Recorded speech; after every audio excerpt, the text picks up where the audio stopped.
ുകളെല്ലാം കന്യാകുമാരിയിലേക്കാണ്. അവിടേക്ക് പോകാം. ഈ 13 വയസ്സുകാരി തസ്മീത് തംസമ്മിനെ തേടിയുള്ള പോലീസിന്റെ അന്വേഷണം എവിടെ എത്തിയെന്ന്. അതിനു മുമ്പായിട്ട് ഒരു ചെറിയ വാർത്തയുള്ളത്, അപ്ഡേഷൻ ഉള്ളത്. ഭാരതത്തിന്റെ പ്രധാനമന്ത്രി നരേന്ദ്രമോദി ഇന്ന് പോളണ്ടിലേക്ക് പുറപ്പെടുകയാണ്. നമ്മൾ തലക്കെട്ടിൽ അത് പറഞ്ഞു. 45 വർഷത്തിന് ശേഷമാണ് ഒരു ഇന്ത്യൻ പ്രധാനമന്ത്രി പോളണ്ട് സന്ദർശിക്കുന്നത്. പോകുന്നതിന് മുമ്പായിട്ട് അദ്ദേഹത്തിൻ്റെ ഒരു ഡിപ്പാച്ചർ സ്റ്റേറ്റ്മെൻറ്റ് പുറപ്പെടുവിച്ചിട്ടുണ്ട്. എന്ന് വാർത്ത ഏജൻസി പുറത്തും വിട്ടു. ഇന്ന് ഞാൻ റിപ്പബ്ലിക് ഓഫ് പോളണ്ടിലേക്കും യുക്രൈനിലേക്കും ഔദ്യോഗിക സന്ദർശനത്തിന് പുറപ്പെടുകയാണ്. എൻ്റെ പോളണ്ട് സന്ദർശനം സംഭവിക്കുന്നത് പോളണ്ടുമായിട്ടുള്ള നയതന്ത്ര ബന്ധത്തിന് 70 വയസ്സ് പൂർത്തിയാകുമ്പോഴാണ്. മധ്യ യൂറോപ്പിലെ നിർണായകമായ സാമ്പത്തിക പങ്കാളിയാണ് പോളണ്ട്. മാത്രമല്ല, ജനാധിപത്യത്തോടും ബഹുസ്വരതയോടുമുള്ള ഇരു രാജ്യങ്ങളുടെയും ആ കമ്മിറ്റ്മെന്റ് എടുത്ത് പറയുന്നു. നമ്മുടെ ബന്ധത്തിന് ഇത് ആഴം കൂട്ടും എന്ന പ്രസ്താവന നടത്തിയിട്ടാണ് അദ്ദേഹം പോളണ്ടിലേക്ക്. അതുപോലെ തന്നെയാണ് യുക്രൈൻ യാത്രയെക്കുറിച്ച് വലിയ പ്രതീക്ഷ വോളോഡിമിർ സെലൻസ്കി തുടക്കം മുതൽ തന്നെ പങ്കുവച്ചിരുന്നു. ഒരുപക്ഷെ ഭാരതം ഔദ്യോഗികമായി അറിയിക്കുന്നതിന് മുമ്പ് അദ്ദേഹമാണ് അറിയിച്ചത് പ്രധാനമന്ത്രി നരേന്ദ്രമോദി വരുന്നുണ്ട് എന്നുള്ളത്.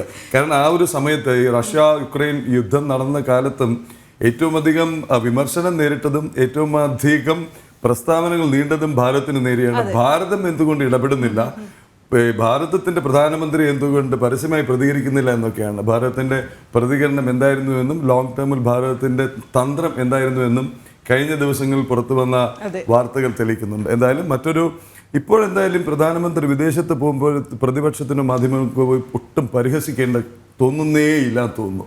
അതെല്ലാത്തിൻ്റെയും ഒടിഞ്ഞ ലക്ഷണമാണ് കാണുന്നത്. നമുക്കെന്തായാലും കന്യാകുമാരിയിലേക്ക് പോകണം. ഇന്നലെ അർദ്ധരാത്രി മുതൽ കേരളത്തെ മുൾമുനയിൽ നിർത്തുകയാണ് ഈ 13 വയസ്സുകാരി. മാത്രമല്ല, ഈ കുട്ടിയെ കാണാതായിട്ട് 24 മണിക്കൂർ, അതായത് ഒരു ദിവസത്തെ സമയം കഴിഞ്ഞിരിക്കുന്നു. എത്രയും പെട്ടെന്ന് കിട്ടാനുള്ള ഒരു പ്രാർത്ഥന അത് കേരളത്തിന് മുഴുവനായും ഉണ്ട്, കന്യാകുമാരിയിൽ ഉണ്ട് എന്നുള്ള ഒരു സ്ഥിരീകരണം വന്നിരിക്കുന്നു. ഇനി ആദ്യം ഇത് നേരത്തെ വന്ന സ്ഥിരീകരണം, കുട്ടി രാവിലെ 5:30 കണ്ടതായി ബീച്ച് റോഡിന് സമീപമുള്ള ഓട്ടോ ഡ്രൈവർ പറഞ്ഞു. നേരത്തെ വന്ന വാർത്തയാണ് ഈ പറയുന്നത്. സ്ഥിരീകരണം ഉണ്ടായെങ്കിൽ കന്യാകുമാരി തന്നെയുണ്ടോ എന്നുള്ളതാണ് ഇപ്പോഴത്തെ ആശങ്ക.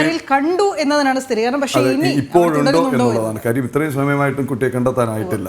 ഇന്ന് പുലർച്ചെ 5:30 കണ്ട കുട്ടി അവിടെയുണ്ടോ, ഇനി മറ്റേതെങ്കിലും ട്രെയിനിൽ കയറി ചെന്നൈയിലുള്ള സഹോദരൻ്റെ അടുത്തേക്ക് പോകാനൊരു ശ്രമം നടത്തിയിട്ടുണ്ടോ, അതല്ലെങ്കിൽ മറ്റെവിടെയെങ്കിലും പാർത്തിരിക്കുകയാണോ, സുരക്ഷിതയായി ഇരിക്കുന്നു എന്നുള്ള പ്രതീക്ഷയും പ്രാർത്ഥനയും ആയിട്ടാണ് നമുക്ക് കന്യാകുമാരിയിലെ കാഴ്ചകളിലേക്കും ഒപ്പം കുട്ടിയുടെ വീട്ടിൽ പ്രശാന്ത് ശങ്കരമംഗലത്തുണ്ട്, അവിടേക്ക് പോകണം.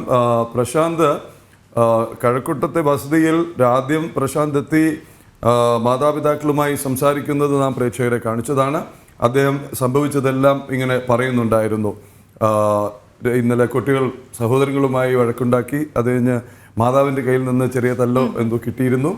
പിന്നെ ഉച്ചയ്ക്ക് ഭക്ഷണം കഴിക്കുന്ന സമയത്ത് അന്വേഷിപ്പിച്ചപ്പോഴാണ് അവിടെ ഇല്ല എന്ന് മനസ്സിലാകുന്നതും വൈകുന്നേരം വരെ കാത്ത ശേഷം പോലീസിനെ അറിയിക്കുന്നതും. പ്രശാന്ത് അതിനുശേഷം ഉള്ള സംഭവങ്ങൾ എങ്ങനെ, നേരത്തെ പോലീസ് സംഘം അവിടെ എത്തുന്ന കാഴ്ച നമ്മൾ കണ്ടിരുന്നു. പ്രശാന്ത്, എന്തെങ്കിലും പുതിയ വിവരം വീട്ടുകാർക്ക് ലഭിച്ചിട്ടുണ്ടോ?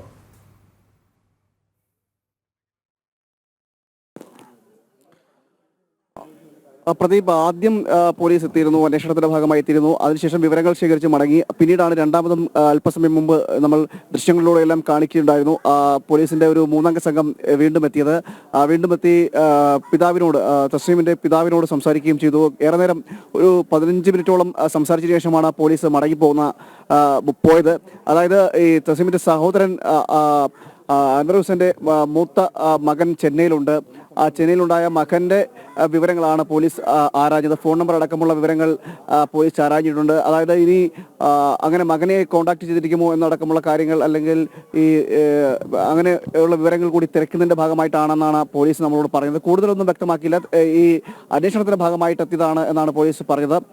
മറ്റു വിവരങ്ങൾ വ്യക്തമാക്കിയതുമില്ല. അങ്ങനെ 2 തവണയായി പോലീസ് ഈ വീട്ടിന്റെ പരിസരത്ത് വരികയും പിതാവിനോടും മാതാവിനോടും ഒക്കെ സംസാരിച്ച് മടങ്ങുകയും ചെയ്തു എന്നാണ് ഇപ്പോൾ ഇവിടെ നിന്ന് പറയാനുള്ളത്.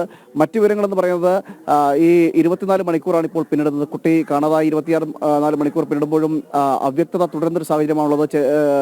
കന്യാകുമാരി കേന്ദ്രീകരിച്ച് അന്വേഷണം നടന്നു വരുന്നതായി പോലീസ് നടത്തുന്നുണ്ട്. റെയിൽവേ സ്റ്റേഷൻ അടക്കം കേന്ദ്രീകരിച്ച് അന്വേഷണം നടത്തുന്നുണ്ട് എന്നും അവിടെ നിന്ന് വിവരങ്ങളും ഒക്കെ ലഭിക്കുകയും ചെയ്യുന്നുണ്ട്. എന്തായാലും ഈ കഴിഞ്ഞ ഒരു ഏതാനും പിന്നിട്ട മണിക്കൂറുകളിലൊക്കെ തുടക്കത്തിൽ ഈ കേസുമായി ബന്ധപ്പെട്ട് പോലീസിന്റെ ചില ഭാഗത്തു നിന്ന് ചില വീഴ്ചകൾ ഉണ്ടായതായിട്ടുള്ള പരാമർശങ്ങൾ ഇപ്പോൾ പറയേണ്ടിയിരിക്കുന്നു. അതായത് ഈ അന്വേഷണം ആദ്യഘട്ടത്തിൽ കുറച്ചുകൂടി കാര്യക്ഷമമാക്കിയിരുന്നെങ്കിൽ കുട്ടിയെ കണ്ടെത്താൻ കഴിയുമായിരുന്നു എന്ന ഒരു വിവരവുമുണ്ട്. അതായത് ചില സ്ഥലങ്ങളിലെ CCTV ദൃശ്യങ്ങളിലെല്ലാം നമ്മൾ കണ്ടതാണ്. പോലീസിന് മുന്നിലൂടെ കുട്ടി കടന്നു പോകുന്ന ഒരു ദൃശ്യങ്ങളടക്കം നമ്മൾ കാണുകയൊക്കെ ചെയ്യുകയും ചെയ്തിരുന്നു. ഇതുകൂടി കണക്കിലെടുത്തുകൊണ്ടാണ് ആദ്യത്തെ അതായത് ഈ പരാതി ലഭിച്ച ഉടനെ തന്നെ ആദ്യ മണിക്കൂറുകളിൽ സ്വീകരിക്കേണ്ട നടപടികൾ കൂടി കുറച്ചുകൂടി കാര്യക്ഷമമായി സ്വീകരിച്ചിരുന്നെങ്കിൽ കുട്ടിയെ കണ്ടെത്തുന്നതുമായി ബന്ധപ്പെട്ട് കുറച്ചുകൂടി എളുപ്പത്തിൽ കണ്ടെത്താൻ കഴിയുമായിരുന്നു, വേഗത്തിൽ കണ്ടെത്താൻ കഴിയുമായിരുന്നു എന്നൊരു വിവരമാണ് പൊതുവിൽ ഒരു ആക്ഷേപമായി ഉന്നയിച്ചുകൊണ്ട് പറയപ്പെടുന്നത്. മറ്റൊന്ന്, ഈ 4 മണിക്ക് ശേഷം കുട്ടി വീട്ടിൽ നിന്ന് ഇറങ്ങിയ കുട്ടി ട്രെയിനിൽ കയറുന്നതിന് മുമ്പ് തമ്പാനൂർ വരെ എത്തുന്ന സാഹചര്യം ഉണ്ടായിരുന്നു. തമ്പാനൂർ റെയിൽവേ സ്റ്റേഷനിൽ തങ്ങുകയും ചെയ്തു. ഏറെ നേരം തങ്ങിയതിനു ശേഷമാണ് അവിടെ നിന്ന് ട്രെയിനിൽ കയറുന്നതെന്നാണ് മനസ്സിലാക്കാൻ കഴിയുന്നത്. അങ്ങനെയാണെങ്കിൽ പോലും ഈ സ്ഥലങ്ങളിലെല്ലാം കുറേ നേരം കുട്ടി ചിലവഴിക്കുന്നുണ്ടായിരുന്നു. ഇതൊന്നും മനസ്സിലാക്കുവാനോ അല്ലെങ്കിൽ അന്വേഷണത്തിൽ ആ അന്വേഷണ സമയത്തൊന്നും അറിയുവാനോ പോലീസിന് സാധിച്ചില്ല എന്നതും പറയുന്നുണ്ട്. മറ്റൊന്നിലേക്ക് മടങ്ങിയെത്താം. കാര്യം ഇത് സംബന്ധിച്ച കൂടുതൽ വിവരങ്ങൾ രാജീവ് ശേഖരിക്കുന്നുണ്ട്. അന്വേഷണം ചെന്നൈയിലേക്ക് കൂടി കേന്ദ്രീകരിക്കുന്നു. രാജീവ് തരുന്ന വിവരങ്ങൾ അനുസരിച്ച് ചെന്നൈയിലെത്തുന്ന ട്രെയിനുകൾ പരിശോധിക്കുമെന്നും തിരുവനന്തപുരം സിറ്റി പോലീസ് ചെന്നൈ പോലീസിന് കുട്ടിയുടെ ചിത്രങ്ങൾ കൈമാറിയെന്നും പ്രത്യേകിച്ച് കന്യാകുമാരിയിൽ നിന്നുള്ള ട്രെയിനുകൾ പരിശോധിക്കാൻ നിർദ്ദേശം നൽകിയിരിക്കുകയാണ്. ചെന്നൈയിൽ എത്തുമ്പോൾ പക്ഷേ ആ നിഗമനം ബലപ്പെടുന്നു എന്ന് വേണം കരുതാൻ. കുട്ടിയുടെ സഹോദരന്റെ അടുത്തേക്കായിരിക്കും പോയിട്ടുണ്ടാവുക. സാധ്യതയുമുണ്ട്. ഒരുപക്ഷെ അതുകൊണ്ട് തന്നെയായിരിക്കും മാതാപിതാക്കളുടെ അടുത്തേക്ക് ഈ പോലീസ് സംഘം എത്തിയതും.